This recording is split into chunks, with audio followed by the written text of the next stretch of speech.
irmão, minha irmã, quarta-feira, 11 de janeiro, quarta-feira da primeira semana do Tempo Comum. Sejamos muito bem-vindos para a nossa homilia diária. Eu quero acolher você que pela primeira vez nos encontra aqui no nosso canal do YouTube.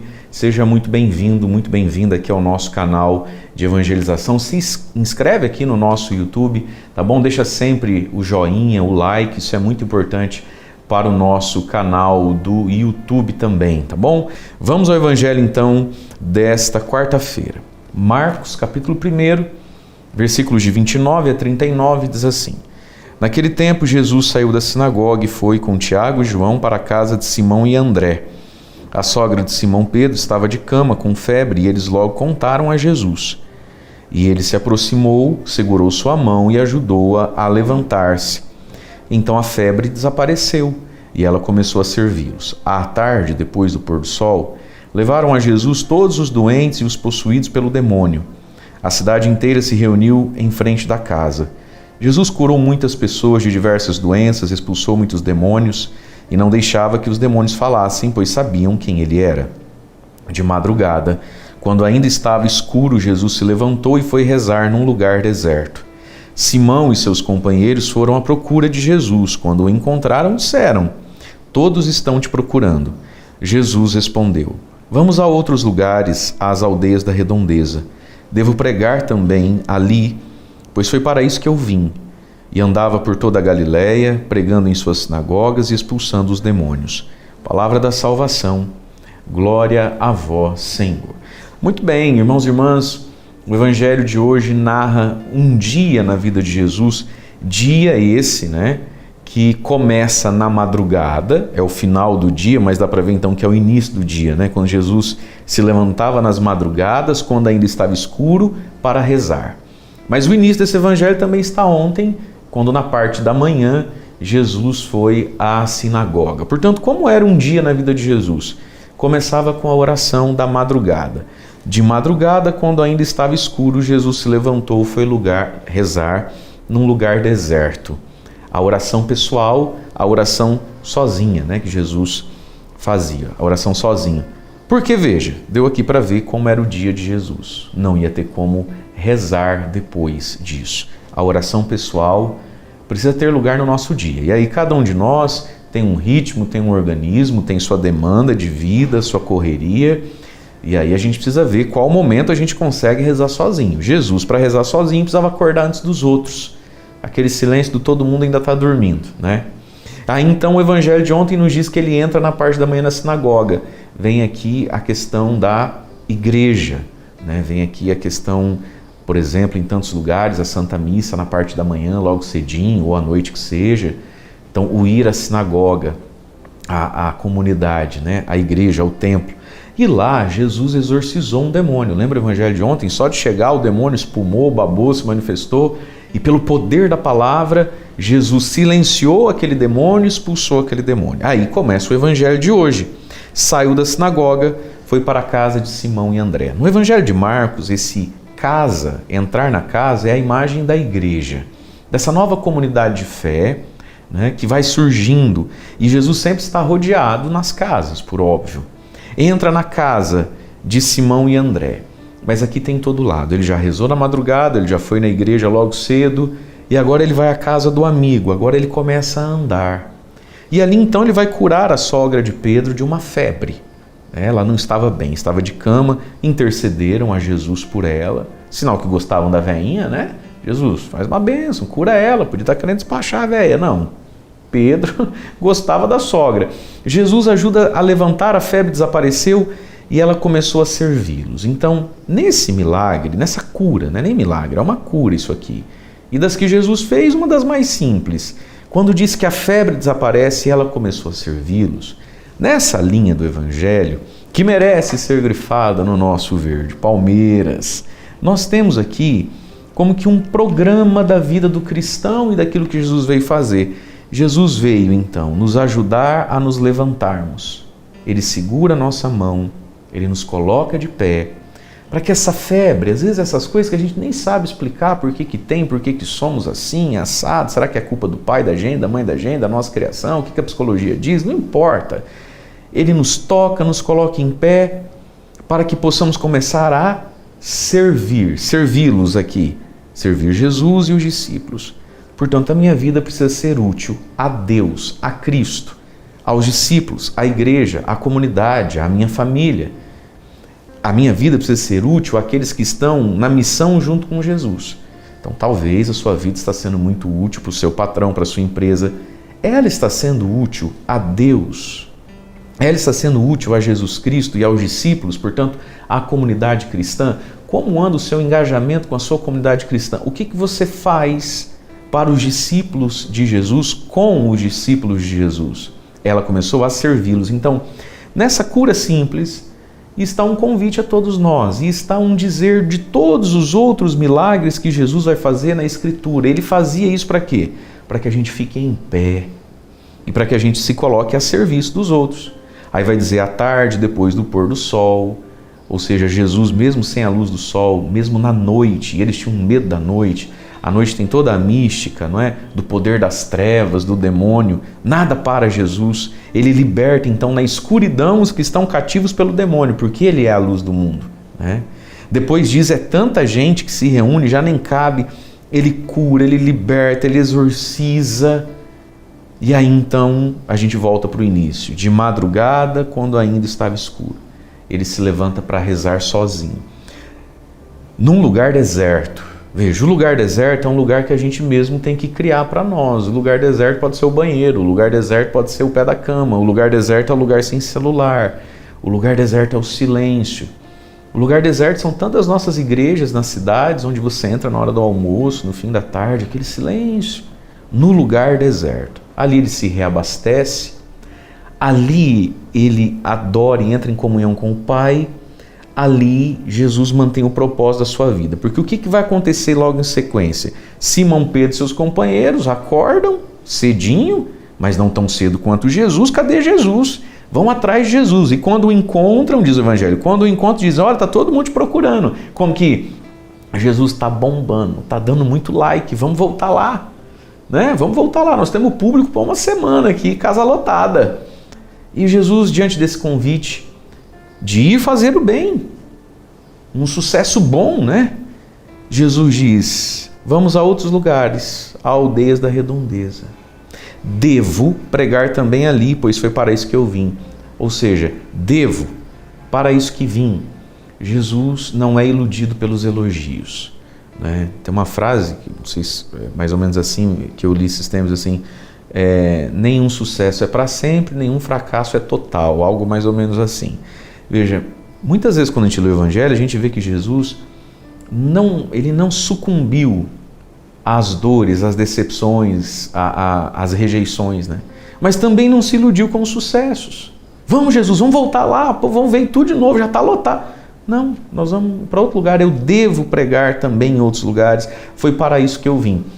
Portanto, queridos, quando a gente não reza, quando a gente não tem contato com a palavra, quando não é a palavra de Deus que permeia a nossa inteligência, as nossas emoções, quando não é ela que ressignifica e ilumina, não é, nossos fracassos e nosso sucesso, a gente fica perdido na vida. E tem muita gente que está perdida não é nem pela dor, é pelo sucesso. Veja, Jesus não é um homem iludido, Jesus sabe o que ele deve fazer. Ele sabe o foi para isso que eu vim, né?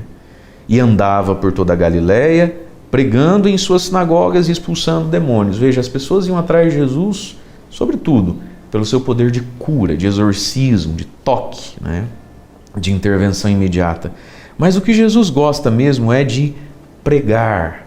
E aqui está então, como pano de fundo desse início do Evangelho de São Marcos, também para o Evangelho que vamos ouvir amanhã, e o que ouvimos ontem, hoje, esse ciclo, um pano de fundo aqui é a importância da palavra, do Jesus palavra. Ele entra na sinagoga para ensinar e aquele ensinamento liberta uma pessoa.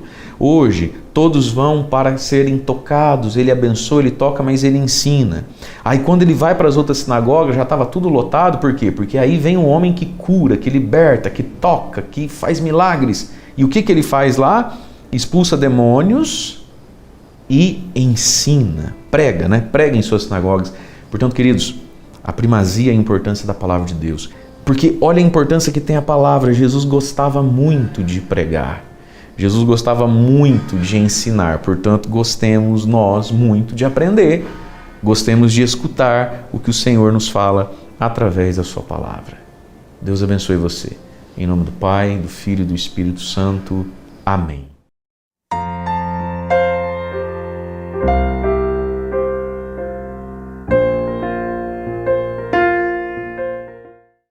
No evangelho de ontem nós tivemos um exorcismo que Jesus realizou em dia de sábado na sinagoga. Depois que ele saiu da sinagoga, foi até a casa da sogra de Simão Pedro, curou a sogra dele que estava passando por febre, e aí ao entardecer daquele dia, esta é uma informação importante, porque ao entardecer do sábado, já início do domingo, depois do pôr do sol, muitos levaram a Jesus doentes e possuídos pelos demônios. Mas por que foram levar para Jesus já depois do pôr do sol? Porque a lei dos judeus proibia que durante o sábado se fizesse longas caminhadas e também diversas outras proibições. Por isso é preciso esperar terminar o sábado dos judeus para que o povo então traga as pessoas para que Jesus realize as curas e exorcismos. Mas lembremos que Jesus já havia exorcizado aquele homem ontem na sinagoga, no evangelho de ontem, e isso aconteceu no sábado, e também a cura da sogra de Simão Pedro aconteceu no sábado também. Agora é domingo, ele faz a cura e a expulsão dos demônios de muitas pessoas e depois se recolhe em oração. Já era madrugada, é a madrugada do primeiro dia da semana, e aqui nós temos uma prefiguração do que será a vivência dos cristãos depois da ressurreição de Jesus. Jesus ressuscitou no domingo e a partir disso todos os cristãos se reúnem para celebrar a ressurreição de Jesus no domingo, que é o primeiro dia da semana, é o dia sagrado para os cristãos. Se para os judeus o dia sagrado era o sábado, agora com Jesus o dia sagrado é o domingo.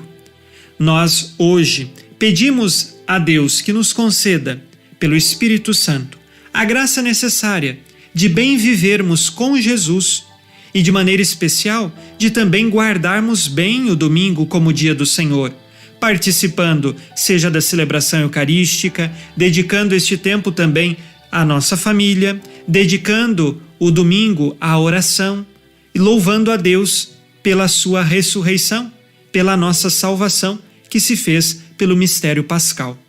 Vamos unidos a você rezar as orações deste dia, pedindo ao Senhor que nos conceda o reto discernimento em todas as escolhas que devemos fazer hoje.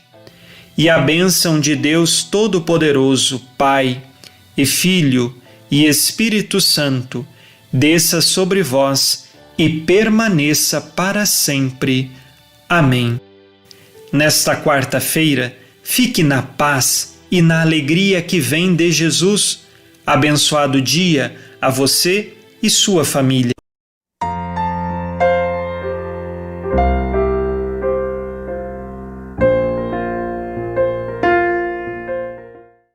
Em nome do Pai, do Filho e do Espírito Santo. Amém. Meus queridos irmãos e irmãs, nós estamos no início da leitura do Evangelho de São Marcos. Durante a semana, a gente lê todos os evangelhos, né, de forma cursiva, então se inicia com São Marcos e se passa depois para os outros. Se segue um ciclo um pouco diferente daquele que se costuma fazer no domingo, neste ano que é dedicado a São Mateus. No início do Evangelho de São Marcos, os santos padres notaram uma sequência de curas, de intervenções milagrosas de Jesus que mostram como Jesus vem para redimir verdadeiramente a humanidade. Interessante notarmos essa sequência. Primeiro, depois que Jesus é batizado, ele chama os primeiros discípulos e aí ele expulsa o demônio de um possesso.